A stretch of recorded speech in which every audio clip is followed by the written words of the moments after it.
তো বন্ধুরা, কেমন আছো সবাই? আশা করি সবাই ভালো আছো। হঠাৎ গ্রাম থেকে সকল নববধূদের কেউ তুলে নিয়ে যাচ্ছে। এরপর তাদের রেপ করে, তাদের খুন করে, তাদের লাশ জঙ্গলের ভিতর ফেলে রাখছে এক সাইকো সিরিয়াল কিলার। কিন্তু কে এই সাইকো সিরিয়াল কিলার? কি এমন রহস্য রয়েছে যার পিছনে সে শুধু নববধূদেরই খুন করছে? আর এই রহস্যটি জানতে হলে অবশ্যই পুরো ভিডিওটি দেখতে হবে। এই মুভিতে ভরপুর সাসপেন্স রয়েছে, আর এই মুভির শেষের টুইস্টটি আপনার মাথা ঘুরিয়ে দেবে। মুভিটি ভারতের তেলেঙ্গানা রাজ্যের ওডেলা গ্রামের একটি সত্য ঘটনা থেকে নির্মিত। তাহলে আর কথা না বাড়িয়ে চলো শুরু করা যাক। মুভির শুরুতে আমরা একটি মেয়েকে দেখি। কাদামাখা অবস্থায় একটি কাটা মাথা হাতে নিয়ে রেল লাইন দিয়ে হেঁটে যাচ্ছে। মেয়েটি এই অবস্থায় থানায় যায়। এই দৃশ্য দেখে থানার সবাই আঁতকে উঠে। মেয়েটি সোজা এসআই টেবিলে গিয়ে মাথাটি রাখে। এসআই এটা দেখে শুধু জানতে চায় বাকি বডিটি কোথায়। এরপর গ্রামের একটি পরিত্যক্ত কুয়া থেকে ওই বডিটি তোলা হয়। এই হলো আইপিএস অফিসার অনুদীপ। সে তার ব্যাচের টপার। এসপি হওয়ার আগে এখানে এসেছে 3 মাসের ট্রেনিং এর জন্য। এতক্ষণ আমরা যা দেখলাম তার রহস্য জানতে আমাদের 3 মাস পিছনে যেতে হবে। ভারতের তেলেঙ্গানা শহর। অনুদীপ মাত্র পরীক্ষায় পাশ করেছে, তাই তাকে ট্রেনিং এর জন্য ওডেলা গ্রামে যেতে হবে। এটা সে তার গার্লফ্রেন্ড স্ফূর্তিকে জানাচ্ছে। স্ফূর্তি অবশ্য তার সাথে যেতে চাইছিল, কিন্তু গ্রামটি প্রত্যন্ত হওয়ায় অনুদীপ তাকে বারণ করে। এই ছোট্ট গ্রামটির নামই ওডেলা। এই মেয়েটির নাম মাধবী। গতকালই তার বেঙ্কেটের সাথে বিয়ে হয়েছে। বেঙ্কেট ফটোগ্রাফার সাম্বার সাথে বসে বিয়ের ছবিগুলো দেখছিল। মাধবী বের হতেই দুজনের নজর তার উপরে পড়ে। অন্য সিনে আমরা দেখি এক মেয়ে তার স্বামীকে ঝাড়ু দিয়ে মারছে। মেয়েটির নাম রাধা আর তার স্বামীর নাম তিরুপাথি। আসলে তিরুপাথি মদ খেয়ে রান্নাঘরে প্রস্রাব করেছে, তাই রাধা তাকে ঝাড়ুপিটা করছে। এর মাঝে গ্রামের পঞ্চায়েত প্রধান মায়েন্না আসে। মায়েন্না তিরুপাতিকে বলে, প্রতিদিন মদ খেয়ে বউর হাতে মার খাওয়ার চাইতে মদ খাওয়া ছেড়ে দে। তিরুপাতি বলে, যেদিন কেউ আপনার বিপক্ষে গিয়ে পঞ্চায়েতে নির্বাচন দাঁড়াবে সেদিন আমি মদ খাওয়া ছেড়ে দেব। আসলে মায়েন্না প্রায় 21 বছর ধরে এই গ্রামের পঞ্চায়েত প্রধান। কেউই তার বিপক্ষে দাঁড়ানোর সাহস পায় না। মায়েন্না মূলত শার্ট আয়রন করাতে এসেছে, তার মানে রাধারা ধোপার কাজ করে। রাধা অনেক আত্মমর্যাদাপূর্ণ একটি মেয়ে, তাই সে মায়েন্নার পকেট থেকে পাওয়া টাকার নোটটি মায়েন্নাকে ফেরত দিয়ে দেয়। রাতের বেলা আমরা কয়েকটি ছেলেকে দেখি, তারা বসে মদ খাচ্ছে আর একজন মাধবীর ছবি দেখছে। এর নাম বিবেক। এর সাথে মাধবীর রিলেশন ছিল। মাধবীর বিয়ে হওয়ায় সে আপসেট হয়ে পড়ে। তাই তার বন্ধুরা বলে, প্রেম করলি তুই আর বুক করছে আরেকজন, তোকে কতবারই বলেছিলাম। কিন্তু বিবেক মাধবীকে অনেক ভালোবাসতো এবং তার প্রেম ছিল পবিত্র। তার বন্ধুরা বলে, আজ তাদের ফার্স্ট নাইট, দেখ তারা গিয়ে অনেক মজা করছে। এরপর বিবেক অনেক মদ খায় আর রেগে গিয়ে বলে, আজ আমাকে কিছু করতেই হবে। পরের দিন সকালবেলায় মাধবীর শ্বশুর বাড়ি থেকে চিৎকারের আওয়াজ শোনা যায়। মাধবী মারা গেছে, কেউ তাকে খুন করে ফসলের খেতে ফেলে রেখেছে। গ্রামের সবাই দৌড়ে সেখানে যায়। খবর পেয়ে পুলিশও ঘটনাস্থলে আসে। একটি কালভার্টের নিচের পাইপে মাধবীর লাশ পাওয়া যায়। তাকে প্রথমে রেপ করে খুন করে ফেলেছে। ঘটনাস্থলে শুধু একটি জুতার ছাপ পাওয়া যায়। মাধবীর স্বামী আর শ্বশুরকে জিজ্ঞাসাবাদ করলে তার স্বামী বেঙ্কেট বলে, আমি আমার স্ত্রীকে মারিনি, এটা বিবেকেরই কাজ। আমাদের এঙ্গেজমেন্টের পর আমাদেরকে মেরে ফেলার হুমকিও দিয়েছিল। এরপর বিবেককে থানায় এনে মারধর করা হচ্ছিল। অনুদীপ বলে, ও তো শুধুমাত্র সাসপেক্ট, ও তো আর খুনি নয় যে ওকে এভাবে মারতে হবে। এসআই বলে, দেখুন স্যার, আমাকে শেখাতে আসবেন না, আমি ভালো করেই জানি কিভাবে স্বীকার করাতে হয়। এরপর বিবেককে বিবস্ত্র করা হয়। একজন একটি ডান্ডা এনে সেটাতে তেল মাখতে থাকে। এটা দেখে বিবেক বলে, স্যার এটা দিয়ে আমাকে মারবেন? এসআই বলে, না, এটা তোর ভেতরে ঢুকানো হবে। এরপর যেই কথা সেই কাজ। ব্যথা সহ্য না করতে পেরে বিবেক স্বীকার করে নেয় যে সেই মাধবীকে মেরেছে। অন্যদিকে দেখা যায় রাধা আর তিরুপাতি গ্রামের এক ডাক্তারের কাছে এসেছে। তাদের বিয়ে হয়েছে আজ প্রায় 10 বছর, কিন্তু তাদের কোনো বাচ্চা হয় না। তাদের একটি বাচ্চার খুবই প্রয়োজন। ডাক্তার জানতে চায় তাদের দাম্পত্য জীবন কেমন। রাধা বলে, তিরুপাতি আমার সাথে ঘুমায় না, মদ খেয়ে পড়ে থাকে। এরপর ডাক্তার কিছু ঔষধ দিয়ে বলে, এগুলো সেবন করলেই তিরুপাতির মধ্যে পৌরুষত্ব জেগে উঠবে। এদিকে এসআইরা বিবেককে কোর্টে নিয়ে যাচ্ছিল। তখন বিবেক দৌড়ে অনুদীপের পা ধরে বলে, স্যার, আমি ওই যন্ত্রণা থেকে বাঁচার জন্য মিথ্যে বলেছি, আমি খুন করিনি। এরপর অনুদীপ তার দিকে একটি বোতল ছুঁড়ে মারে। এরপর বলে ওকে ছেড়ে দিতে, ও নির্দোষ। তখন এসআই রেগে গিয়ে বলে, আপনি বেশি শিক্ষিত হতে পারেন, কিন্তু আমার অভিজ্ঞতা আপনার চাইতে অনেক বেশি। অনুদীপ তখন ফরেন্সিক রিপোর্ট দেখিয়ে বলে, ভিক্টিমের সব আঘাতই ছিল ডান দিকে, আর বিবেক হলো বাহাতি। আর যে জুতার ছাপ পাওয়া গেছে তার সাইজ হলো 10, আর এর সাইজ সর্বোচ্চ 8 হবে। আবার সিমেনের ডিএনএ টেস্ট করে বের হয়েছে যে রেপ করেছে তার বয়স 30-এর কাছাকাছি, আর এর তো সবে 20-22 হবে। এরই মধ্যে খবর আসে আরেকটি মেয়ের খুন হয়েছে, কিন্তু বিবেক তো থানায় ছিল, তাই বিবেককে নির্দোষ করে ছেড়ে দেওয়া হয়। এরপর পুলিশ ঘটনাস্থলে গিয়ে দেখে জঙ্গলের মধ্যে এক মেয়ের রক্তাক্ত লাশ পড়ে আছে। সেখানে সবাই বলছিল মেয়েটি সবেমাত্র বিয়ে হলো, এখনো মেয়েটির দাগই ওঠেনি, আর তার সাথে এমনটা হলো। অনুদীপের এতে একটু সন্দেহ হয়। তার মধ্যে 2টি খুন হয়েছে নববধূর, মানে তাদের প্রথম রাত কাটানোর পরে। তার মানে এগুলো কোনো সাধারণ খুন নয়, এগুলো নিশ্চয়ই সিরিয়াল কিলারের কাজ। কিন্তু এসআই তা মানতে নারাজ। তার মতে এগুলো সাধারণ খুনি। রাতে অনুদীপ যখন স্ফূর্তির সাথে কথা বলছিল তখন কিছু একটা মনে পড়তে অনুদীপ আবার মার্ডার স্পটে আসে। কিছুক্ষণ খোঁজাখুঁজির পর অনুদীপ সেখানে একটি মোবাইলও পায়। মোবাইলটিতে চার্জ ছিল না, তাই সে রাতের বেলায় থানায় গিয়ে মোবাইলটি চার্জ দেয়। চার্জ হলে মোবাইলটি খুলে মোবাইলটিতে গত রাতের একটি ভিডিও ক্লিপ পায়, কিন্তু সেখানে কোনো মানুষকে দেখা যাচ্ছিল না, শুধু ভয়েস শোনা যাচ্ছিল।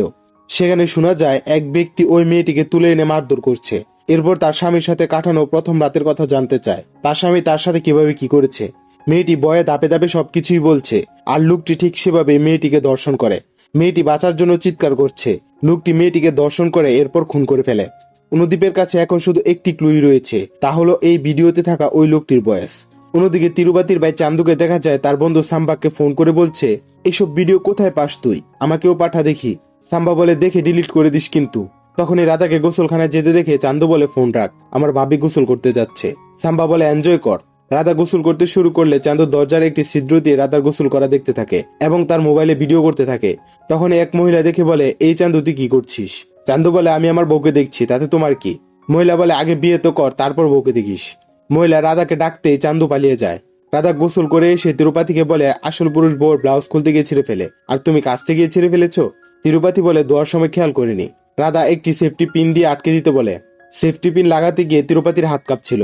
রাধা বলে, কি ব্যাপার, রাতে কাঁপাকাঁপি করো এখন দিনও?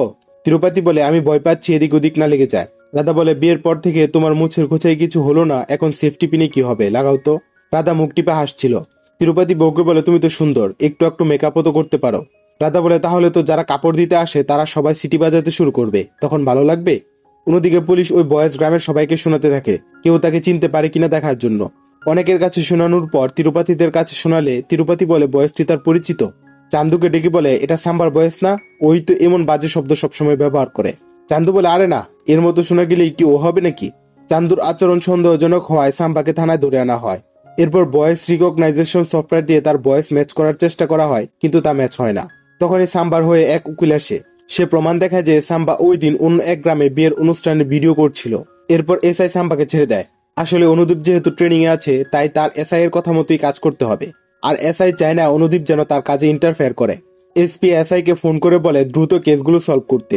এসআই কে চিন্তিত দেখে অনুদীপ বলে, চিন্তা না করে খুনিকে ধরুন। এসআই রেগে বলে, সে কোনো ধরনের ক্লুই রাখে না, তাকে কিভাবে ধরবো আপনিই বলুন। অনুদীপ বলে, এখন টেকনোলজি অনেক এগিয়ে, ডিএনএ টেস্ট করান, তাহলেই তো হয়।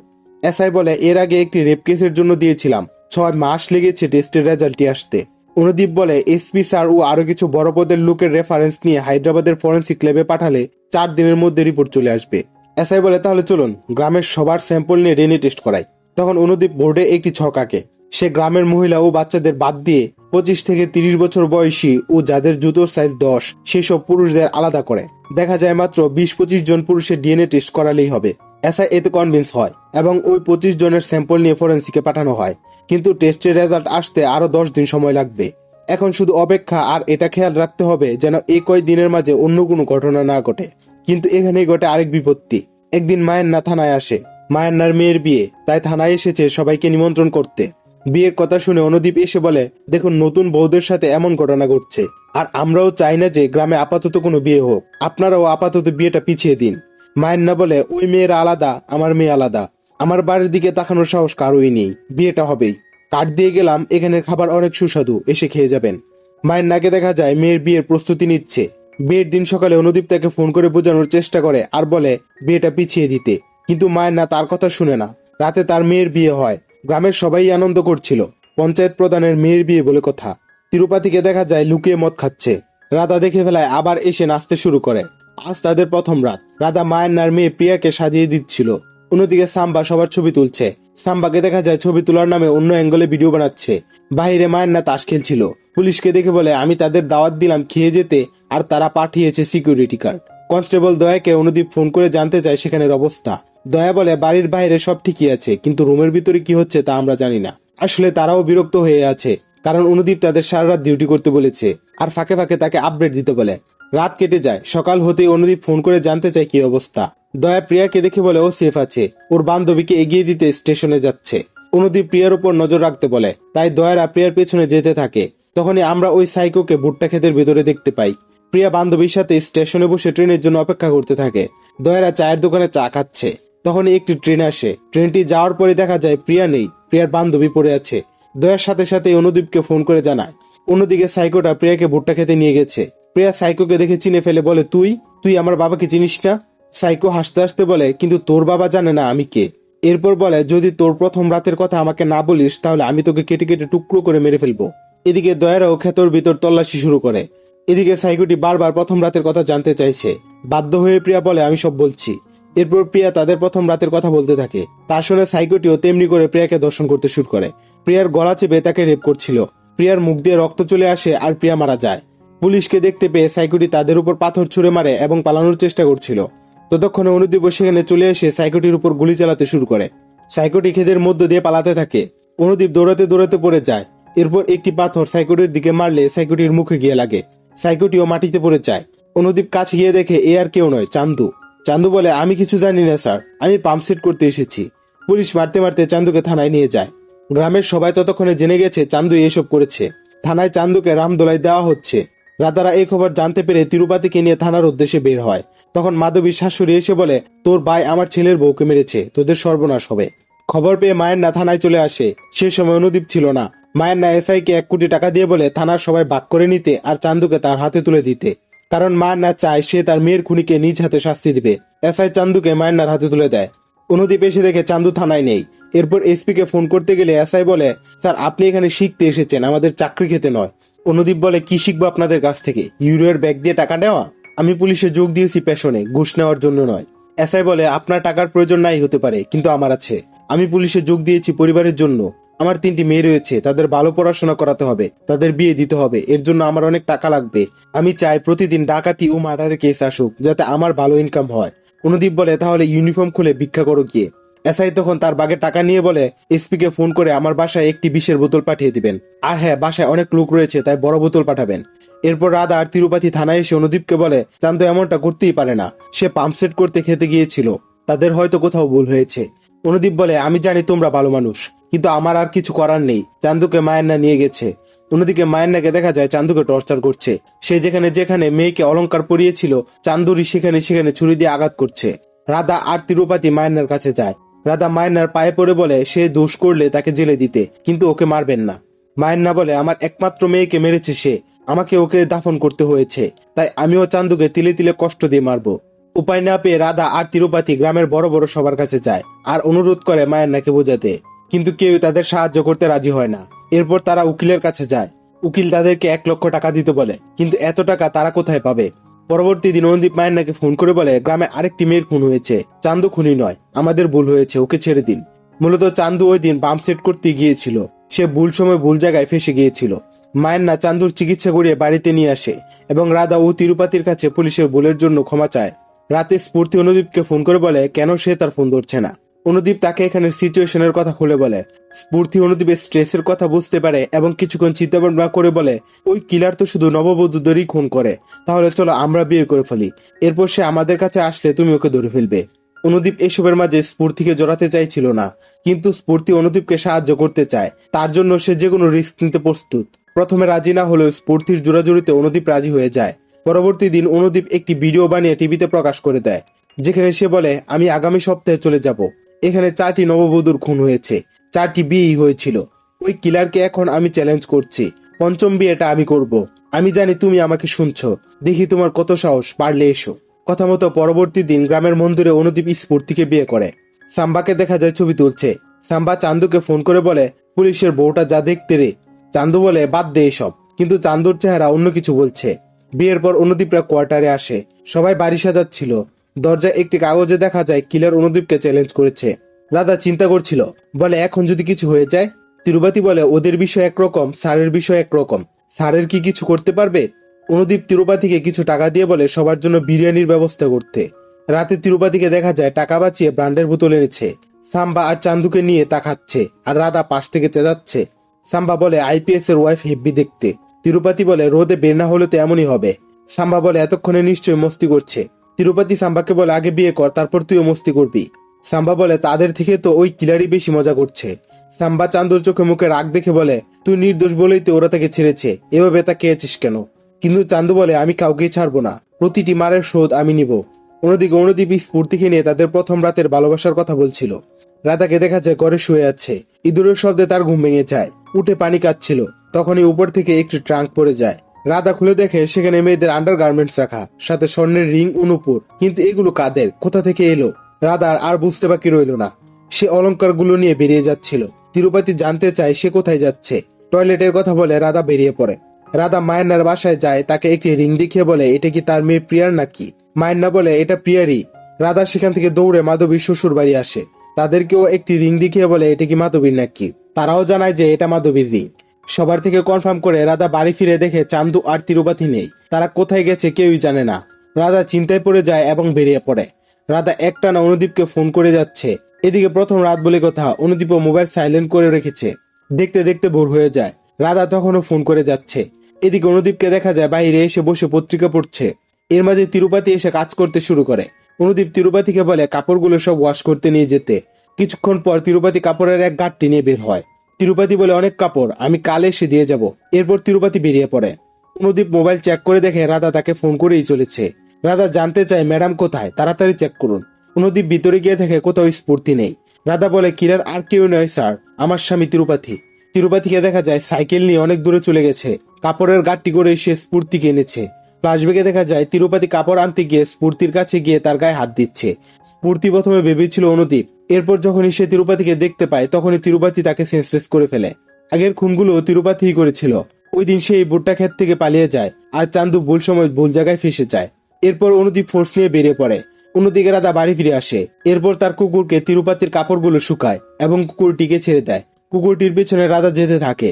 কুকুরটি তাকে একটি পরিত্যক্ত কুয়োর কাছে নিয়ে আসে। রাধা তখন তিরুপতি তিরুপতি বলে ডাকে, কিন্তু তার কোনো সারা শব্দই নেই। কিন্তু কুকুরটি তখনও কুয়োর ওখানে শব্দ করে যাচ্ছে।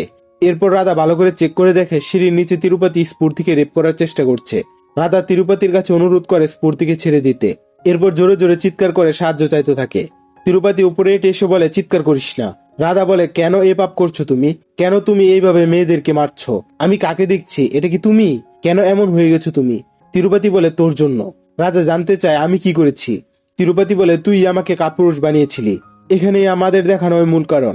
তাদের বিয়ের রাতে তিরুপতি অনেক খুশি ছিল রাধাকে বিয়ে করে, কারণ রাধার বাবা 3 মাস আগে মারা যাওয়ায় তাদের বিয়েটি হয়েছিল। রাধা একজন ইন্টারমিডিয়েট পাশ করা শিক্ষিত মেয়ে, কিন্তু অন্যদিকে তিরুপতি শুধু 3 পাশ করা। রাধা এই বিয়েতে খুশি ছিল না। বিয়েটা ছিল তার জন্য তার স্বপ্নের জীবনের বলিদান। এরপর তিরুপতি রাধার সাথে ইন্টিমেট হওয়ার চেষ্টা করে। তার শরীর থেকে গন্ধ আসছিল। রাধা বলে গোসল করার সময় সাবান ব্যবহার করো না। এতে তিরুপতি নার্ভাস হয়ে যায়। সে রাধাকে আদর করার চেষ্টা করে। রাধা বলে আশা করি গ্রামের সবাই তোমার ব্যাপারে যা বলে তা মিথ্যে। তিরুপতি জানতে চায় কি বলে তারা।